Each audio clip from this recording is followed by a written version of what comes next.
नाही, अचानक वगैरे नाहीये. कसं झालं की हैदराबाद गॅजेटमध्ये जे बंजारांचा उल्लेख आदिवासीमध्ये करण्यात आलेला आहे तो सगळा आता आमच्या लक्षात आलं. आणि ज्या मराठा बांधवांना आरक्षण जे जाहीर केलं सरकारनं त्यालाही आधार हैदराबाद गॅजेटचाच घेतलेला आहे. आणि त्याच्यामुळे स्वाभाविकपणे आमचं म्हणणं असं पडलं, जी मागणी आम्ही 1991 पासून मागतोय की बंजारा समाज हा आदिवासीच्या आरक्षणमध्ये तुम्ही समाविष्ट करा, किंवा आरक्षण आम्हाला आदिवासीचं हवं आहे जे आम्ही म्हणत होतो, त्याला कुठेतरी आता आधार लाभला. आणि त्याच्यामुळे या सगळ्या आमच्या समाजामध्ये अचानकपणे जागृती तयार झाली. आणि त्याच्यामुळे मोठमोठे हे मोर्चे निघायला लागले. आता हे जे मोठे मोर्चे निघतात हे तालुका पातळीवरती आहेत, जिल्हा पातळीवरती आहेत. हे सगळे 50,000च्या खाली एकही मोर्चा निघालेला नाही. एवढ्या मोठ्या प्रमाणामध्ये ही समाजाची जागृती झालेली आहे. आणि आपण जे म्हणता की काही संघटनांचा आम्हाला विरोध वगैरे आहे, तर विरोध वगैरे नाहीये.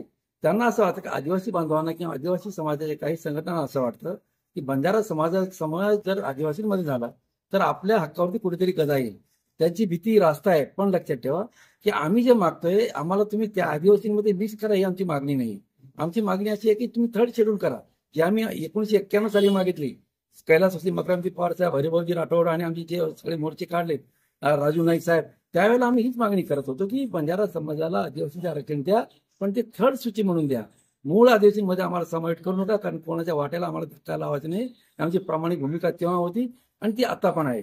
आणि त्याच्यामुळे आता जे मराठा बांधवांना आरक्षण जाहीर झालं ते हैदराबाद गॅजेटच्या बेसवर झाल्यामुळे स्वाभाविकपणे हैदराबाद गॅजेटमध्ये बंजारांचा उल्लेख आदिवासी समाज म्हणून असल्यामुळे आम्हाला त्या मागणीचा आता पाठपुरावा करणं म्हणजे फार आवश्यक वाटलं. आणि ती लोकांना सुद्धा ते पटलेलं असल्यामुळे आता लोक जागृत झाले, तरुण जागृत झाले.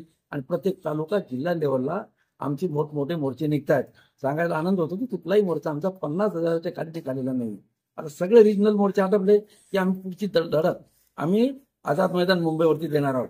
आणि आता जे आपण म्हणता की पुढे तुमचे काय पावलं वगैरे असतील, आमचे पावलं तेच राहील की आमच्या मागण्या जर मान्य नाही झाल्या की ताकद आता आमची वाढलेली आहे, तरुण आमचे जागृत झालेले आहे, समाज पेटून उठलेला आहे.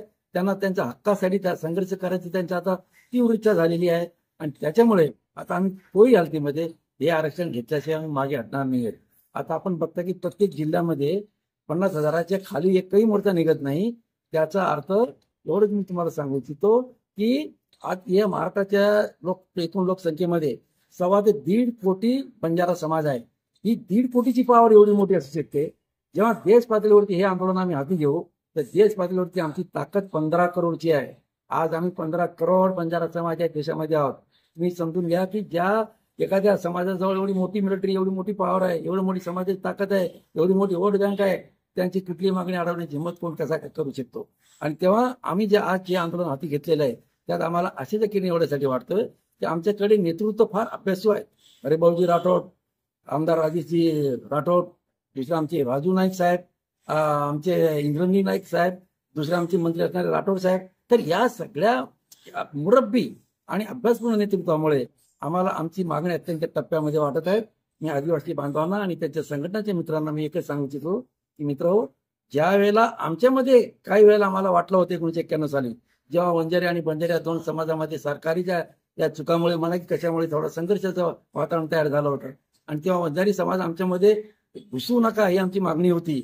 आणि तेव्हा सुधाकर नाईक साहेब मुख्यमंत्री होते. नंतर सुधाकर नाईक साहेब मुख्यमंत्री पदावरून गेले, आदरणीय शरद पवार साहेब मुख्यमंत्री झाले. आणि त्यांच्याकडे आम्ही हीच मागणी रेटून धरली की हे समाज आम्ही एकत्र करू नका, बंजारा समाज कमजोर ठरतो आणि त्याच्यामुळे आमचे आरक्षण बाकी समाजाला जाईल.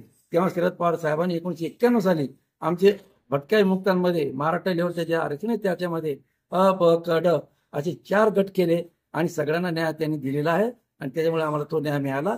त्याच प्रकारचा न्याय आम्ही आता शेड्यूल ट्राईब म्हणजे आदिवासीच्या आरक्षणामध्ये आम्ही मागतोय. आम्हाला वाटा त्यांच्या आमच्या मूळ बांधवांमध्ये नको, आम्हाला वेगळे वाटेकरी द्या.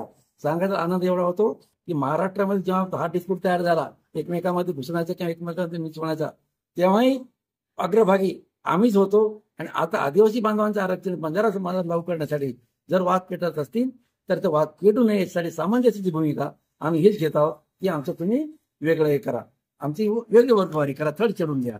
तर मित्रांनो, मी मला सांगायचं एकच आहे की महाराष्ट्र लेवलला 1.25 कोटीच्या याच्यामध्ये बंजारा समाज एवढी ताकद दाखवू शकतो राज्यभर.